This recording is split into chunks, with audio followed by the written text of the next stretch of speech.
तो दोस्तों आज हम अपने संविधान के आर्टिकल 3 के बारे में जानेंगे। बेसिकली धारा 2 प्राथमिक रूप से नए राज्यों को स्वीकृति देने की प्रक्रिया पर ध्यान केंद्रित करती है, जबकि संविधान की धारा 3 मौजूदा राज्यों की सीमाओं में परिवर्तन और राज्यों के पुनर्गठन के संबंध में होती है।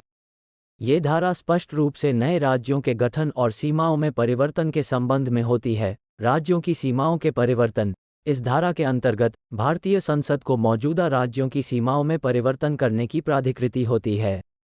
नए राज्यों के गठन। धारा 3 नए राज्यों के गठन के लिए एक विस्तृत प्रक्रिया प्रदान करती है, जिसमें मौजूदा राज्यों के बदलते सीमाओं और नामों की परिवर्तन का विवरण होता है।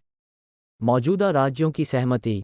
इस प्रक्रिया में मौजूदा राज्यों की सहमति की आवश्यकता होती है, और यदि कोई राज्य की सीमाओं में परिवर्तन करने की प्रक्रिया की जा रही है, तो उस राज्य की विधायिका की सहमति आवश्यक होती है।